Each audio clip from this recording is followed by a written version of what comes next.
Hey, what's going on, guys? Thanks for tuning in to this week's episode. Join us here today as we begin our study into the Maccabean Revolt today, here on the Last Things Podcast.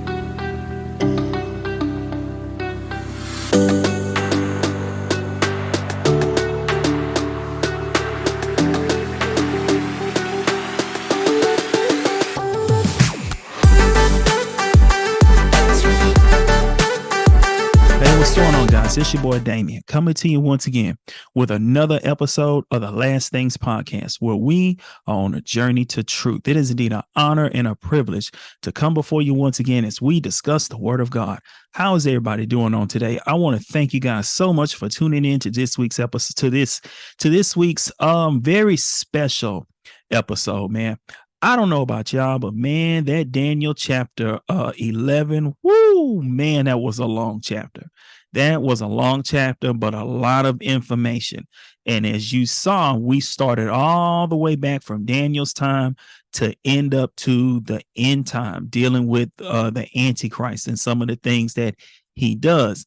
Now, we should go to chapter 12, because Daniel chapter 12, strangely enough, is nothing more than a continuation of Daniel 11. It's the same conversation that the angel is having with Daniel.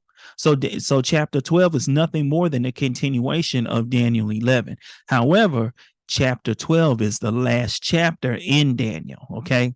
So it's nothing more, it's the last chapter, but it really is just a continuation of the conversation between the angel and Daniel. Okay. So we're going to get to Daniel chapter 11. Daniel chapter 11. We're going to get to Daniel chapter 12. The next episode. That will be Daniel chapter 12 after we finish with this one. This episode is about the Maccabean Revolt, because I told you guys that I would do an episode on it. So that's what this is. This is the episode on the Maccabean Revolt, because this is a very key time during the rule and reign of Antiochus Epiphanes IV. Okay, this is during his time, and this is a very key event that took place. Now, as I said, if you want to know every detail, everything about the Maccabean Revolt, you need to read the first and second book of Maccabees. Again, it's not in the Christian Bible, but I believe it is in the Catholic Bible. Okay. So if you want to just know for yourself, if you just want to know everything for yourself, you read the first and second book of Maccabees. And I believe it goes into detail about everything that happened during the Maccabean Revolt. Okay. So again, you would have to read it. I believe it's in the Catholic Bible. It's not in the Christian Bible. Okay. Now, let's do this. For us, let's go to Daniel chapter 11. I'm going to give you a introduction of how all of this started. Okay. I'm going to give you an introduction as to how all this started, and then we'll go into it from there. Okay. So let's go to Daniel chapter 11. Let's go back to Daniel 11, and let's go down to verse 29. Okay. Okay, this is what it says. Then at the appointed time, Antiochus, will once again invade, the king of the north, will once again invade the south. But this time the result will be different. For warships from west coast lands will scare him off, and he will withdraw and return home. But he will vent his anger against the people of the Holy Covenant and reward those who forsake the covenant. Okay. Now, It also says, let's go ahead and read the rest of let's read verse 31.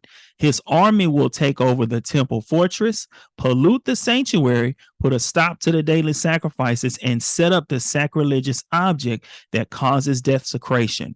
Verse 32, he will flatter and win over those who have violated the covenant, but the people who know their God will be strong and will resist him.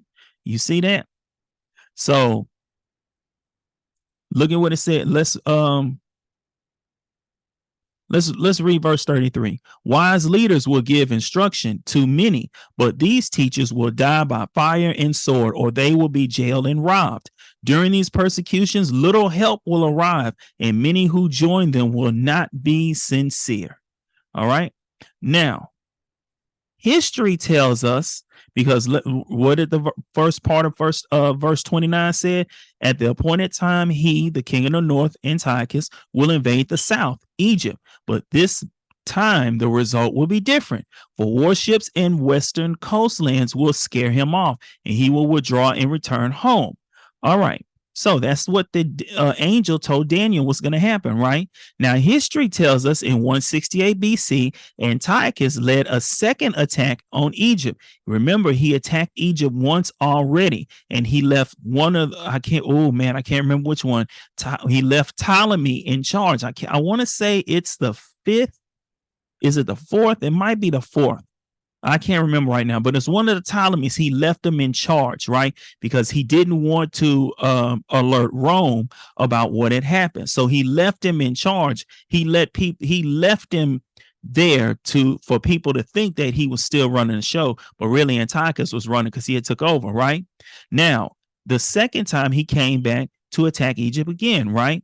But before he reached Alexandria, his path was blocked by a single elderly Roman ambassador named Gaius Popillius Linas, who delivered a message from the Roman Senate directing Antiochus to withdraw his armies from Egypt and Cyprus, or consider himself in a state of war with the Roman Republic. Remember this? We talked about this earlier, right? He came in. Well, let me keep reading it. Antiochus said he would discuss it with his council, whereupon the Roman envoy drew a line in the sand around Antiochus, and he said, quote, before you leave this circle, give me a reply that I can take back to the Roman Senate, end quote. This implied Rome would declare war if the king stepped out of the circle without committing to leave Egypt immediately. Weighing his options, Antiochus decided to withdraw. Only then did Popillius, I think I'm saying this right, agreed to shake hands with him, right? So we see the first part of 29 came true. What did it say? He will once again invade the king of the south, but this time the result was different. Verse 30, look, for warships and western coastlands will scare him off, and he will withdraw and return home. That's what happened. He left and went home, right? Now look at the rest of verse 30 though. But he will vent his anger against the people of the holy covenant and reward those who forsake the covenant, right? Okay, now history tells us that while Antiochus was campaigning in Egypt, while all this is going on in Egypt, a rumor spread that he had been killed. In Judea, the deposed high priest Jason. Remember who Jason is. Jason was the high priest of Israel. The original high priest was Ananias. However, Jason came in and he paid Antiochus a sum of money. So Antiochus deposed Ananias and he put Jason in place, right? However, karma comes around. Karma. You know, they say the seeds you sow, the seeds you grow. Karma, right? So what ended up happening? Now another guy comes on, Menelaus. Menelaus does the same thing. He pays Antiochus even more money than Jason paid, right? So you know what Antiochus did? He got rid of Jason and put Menelaus in as the high priest of Israel, right? So now Jason has gathered a force of 1,000 soldiers and made a surprise attack on the city of Jerusalem. Menelaus, the high priest, appointed by Antiochus, was forced to flee Jerusalem during a riot. What happens? Antiochus comes back, right? He comes back in 168 BC. Enraged by his defeat, he attacked Jerusalem and restored Menelaus, then executed many Jews. Isn't that not what verse 30 said? Verse 30 said, but he will vent his anger against the people of the Holy Covenant and reward those who forsake the covenant. He's angry because of what happened to him in Egypt when he had to leave. So he's angry. And what happens? He takes it out on the Jews, just as the angel told Daniel that he would do, right? Now, what happened is, after restoring Menelaus, Antiochus IV issued decrees aimed at helping the most enthusiastically pro-Greek faction of Jews. They call them Hellenizers, right? Against the traditionalists. So you had two groups of Jews. You had the Hellenizers, and then you had the traditional Jews. Look, let's go back to Daniel. Look at verse 30. Again, what does it say? He'll reward those who forsake the covenant, right? So those Hellenizers, he was going to reward them, right? Okay, so what happens? He had the temple in Jerusalem. Changed to a Greek Jewish cult. Basically, what he was trying to do is take bits and pieces of the Jewish thing, and bits and pieces Jewish practices and bits and pieces of the Greek practices and put them together as one, right? He outlawed Jewish religious practices, including the observance of certain food laws. Remember, they couldn't eat swine, they couldn't eat pigs. Antiochus was getting rid of that, telling them, you're going to eat pigs, you're going to eat whatever that we eat. Even if you declare it unclean, you're going to eat it, right? Then he ordered the worship of the Greek god Zeus, right? He ordered the worship of the Greek god Zeus. Let's go back to scripture. Look what it says. His army would take over the temple fortress. That's what they did. They took over the temple and created a Greek Jewish cult. Is what the research says, cult. I don't know why, but it says that, right? Basically, like I said, trying to take the Jews and the Greek cultures and put them together as one, right? It says he'll pollute the sanctuary, he'll put a stop to daily sacrifices, and he will also he'll put a stop to daily sacrifices, and he ordered to worship the Greek god Zeus. He'll put a stop to daily sacrifices and set up the sacrilegious object that causes desecration. Okay, so what does that mean? The city of Jerusalem. Now, what ended up happening is, that was the scripture. Okay, that was the rest of verse 30. That what I just read was the rest of verse 31. Okay, so history tells us that the city of Jerusalem was attacked a second time in the disorder. Antiochus then established a military Greek citadel, which is nothing more than a stronghold or a fortress, and he called it the Arca in Jerusalem, to serve as a stronghold for Hellenized Jews and a Greek military garrison, right? What did verse 30 say? He will reward those who forsake the covenant, right? So what does he do?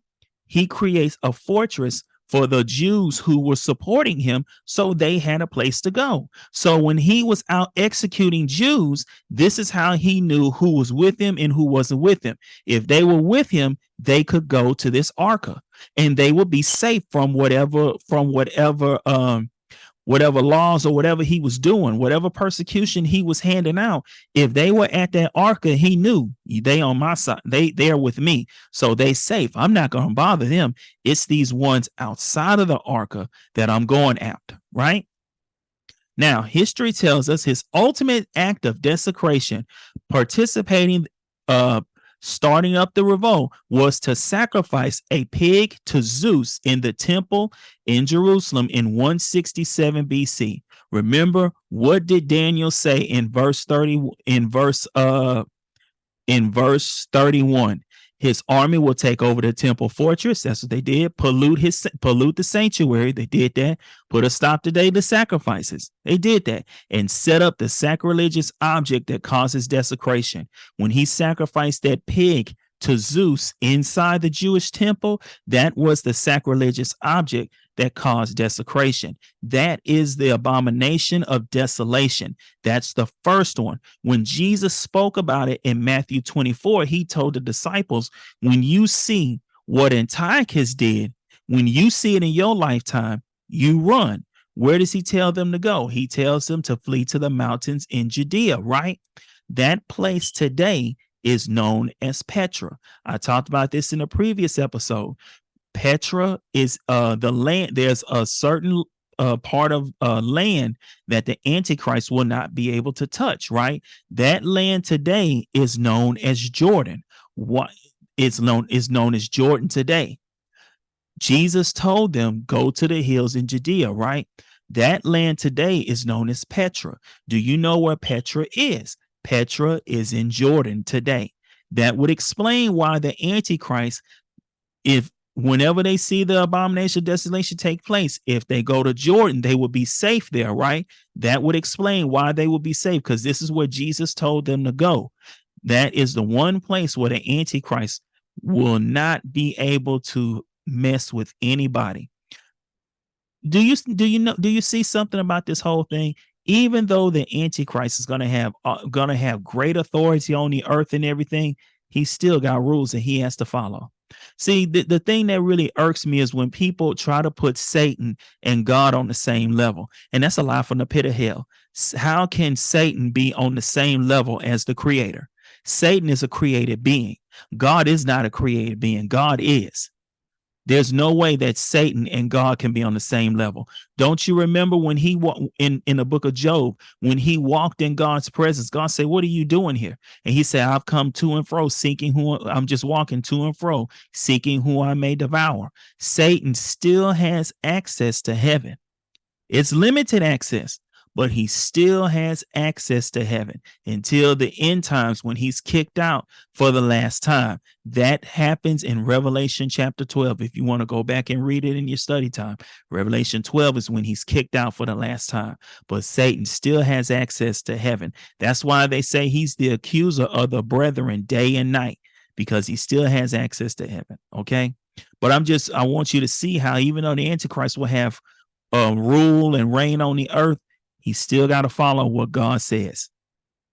That should encourage you, for y'all that think the devil is just running rampant over everything. He can't do no more than God allows.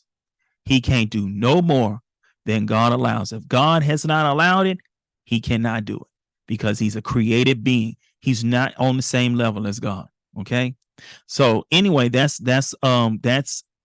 was their abomination. So when they saw, Jesus told them, when you see what Antiochus did in your lifetime, you run. Okay.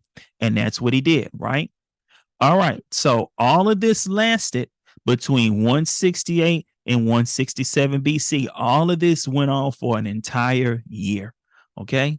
Now, that is the background of what started the Maccabean Revolt. The abomination of desolation, the original one here, this is really the first event that really started everything, okay? Everything was leading up to it, but it wasn't until that one event that all bets became off, okay? Now, let's keep going on our trip through this, all right? In the aftermath, Antiochus IV issued his decrees forbidding Jewish religious practice. Remember that? A campaign of land confiscations paired with shrine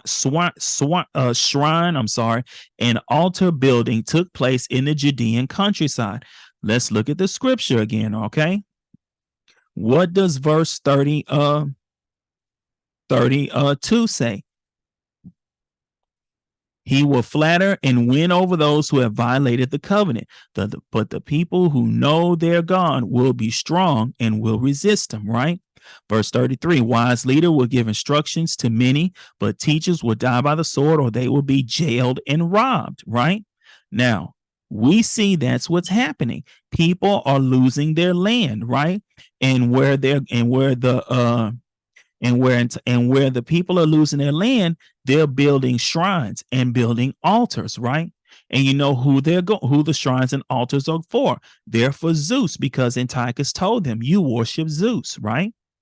Now, a rural Jewish priest from Modin, Mattathias, of the Hasmonean family. I'm going to explain the Hasmonean family thing in a little bit, okay?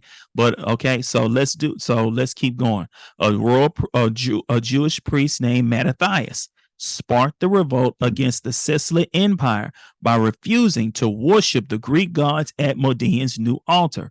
What ended up happening is when Mattathias, he killed a Jew who had stepped forward to take Mattathias' place and sacrifice into an altar. And he also killed the Greek officer who was sent to enforce the sacrifice. So what ended up happening, there's a Greek officer who comes to Modian, right? He tells Mattathias to sacrifice on the altar to the Greek gods. Mattathias says no, right? He's not doing that. So what ends up happening, another Jew in the vicinity is like, okay, well, if he won't do it, I'll do it. Mattathias sees this. So what does he do? He kills the Jew. And not only he kills the Jew, he turns around and kills the Greek officer who came and told them to do it in the first place. So he kills two people, right? He kills two people. And what ends up happening, he destroyed the altar. Now, after doing all of this, of course, he realizes he's going to be in a world of trouble, right? So you know what he does? He and his 5 sons, he has 5 sons, John Gaddy, Simon Thassi, Eleazar Avaran, Jonathan Appius, and Judas Maccabeus. Those are his 5 sons, right? And they all fled to the nearby mountains where they were joined by many other faithful Jews. And those mountains sat next to Modian, right? Now, here's the thing. After this, Mattathias disappears from history. Nothing else is spoken about him again after this, okay? So we don't know what happened to him. We don't know.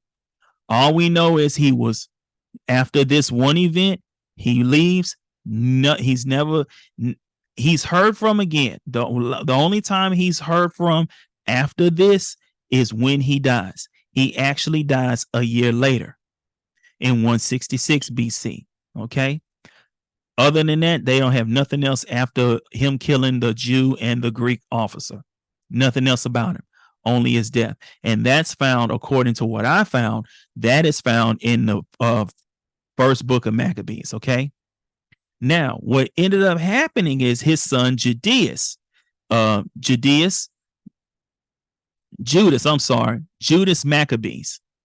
Maccabeus. I'm going to explain that Maccabean name in a minute, okay? When we get to it, I'm going to explain it, okay? What he did was he led a band of Jewish decedents. What's a decedent? A decedent is nothing more than a person who opposes official policy. So he found people who was against what Antiochus was doing, right? So what happened? He led a band of Jewish dissidents that would eventually absorb other groups opposed to Sicilian rule and grow into an army. So these groups that were against the policy, against the policies that they would, the policies that the Greeks were putting out, they were going into other armies, right? And they began to get the support of other armies, and then their numbers started to increase. So you got a whole army, you get like maybe 10 people going in, maybe about 20, 30 people. Say you got an army of 50 people. You get you about 10 people that go in there, and they start talking about everything that's going on. And what happens? Slowly that army begins to turn, and that army begins to join the other 10, right? That's just an example, but that's exactly what happened. The little numbers will go in and change and start talking and spreading, talking games, spreading rumors and spreading information and things. And all of a sudden the army started turning against the commanders and everything, and started rolling with the revolt, right? Now, what ended up happening is, while unable to directly strike Sicily power at first, Judas's forces could maraud the countryside and attack Hellenized Jews, of whom there were many. The Maccabees destroyed Greek altars in the villages, forcibly circumcised boys, burnt villages, and drove Hellenized Jews off their land. So that's what they realized. They couldn't go against the Sicilian army, but they could go against the Hellenized Jews. And that's what they started doing. They started attacking those Jews, right? And of course, as we said, they destroyed Greek altars. They started circumcising their boys, because remember, that was one of the traditional Jewish practices that Antiochus stopped. He didn't want them circumcising themselves.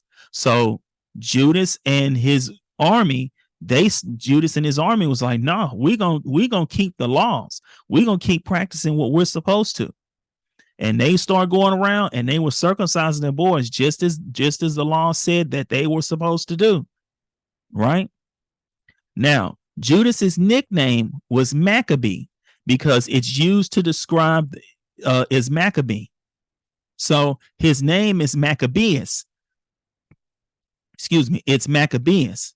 However, in Hebrew, it's Maccabee, and the name and Maccabee in Hebrew means hammer, right? So the family's name is Hasmonean. That's their real name. Judas's nickname is Maccabeus. In Hebrew, it's Maccabee, which means hammer.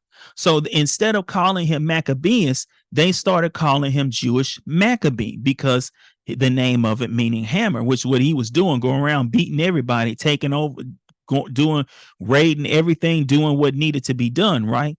So because of that, what they decided to do was they just started calling everybody Maccabee, because everybody was in on it. All of Matthias's sons. It wasn't just Judas, it was all his sons. All of his sons were revolting. Okay. So they just started calling the whole family Maccabees. Hence why we get the Maccabean Revolt. They just started calling the whole family Maccabees, even though that's not their name. That's just the nickname for Judas.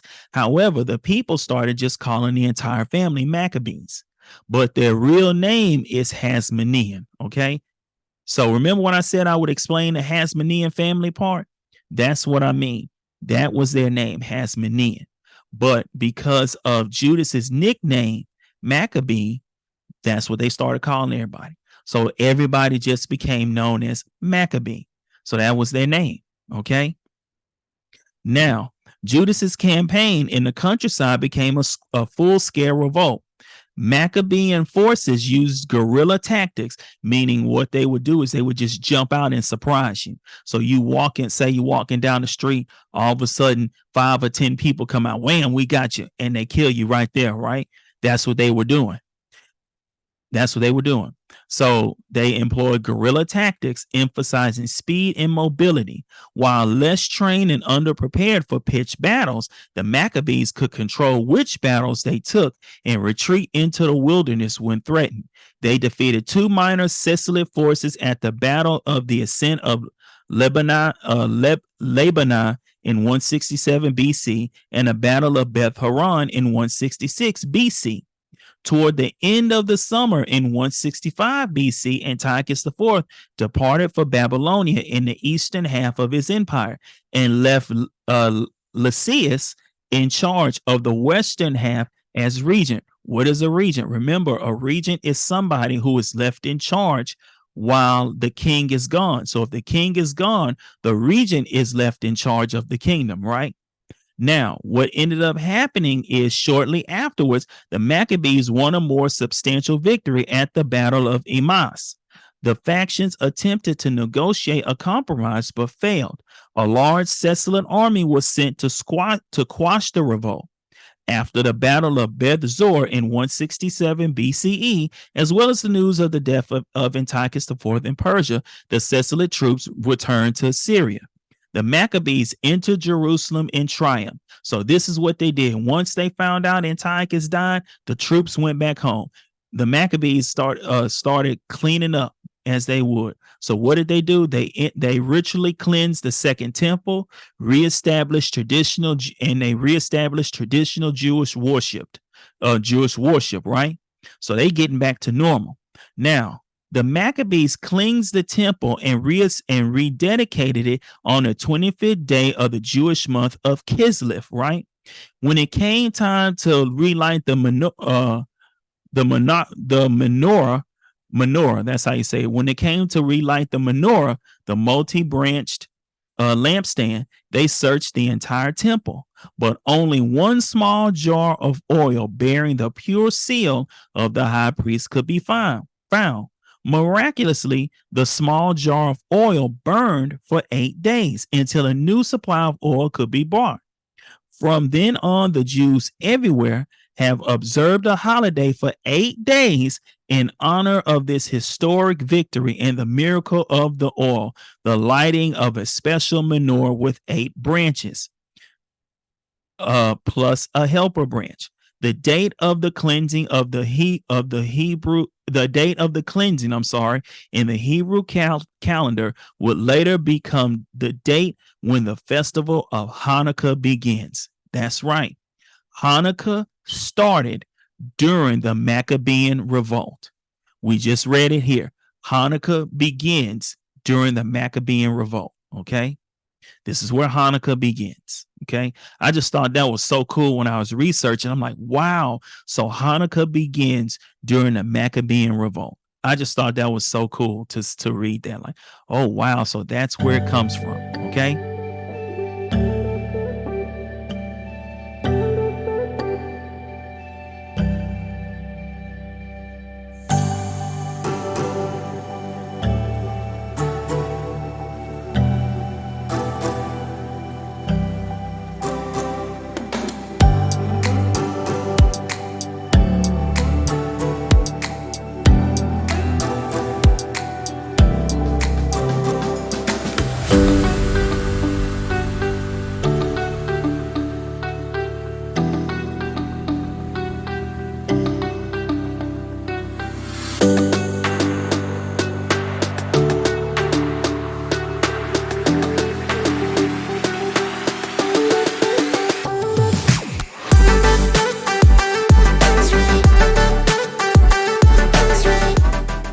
Thanks for tuning into this week's episode. Join us here next week as we continue our discussion into the Maccabean Revolt here on the Last Things Podcast. Love you guys. Be blessed.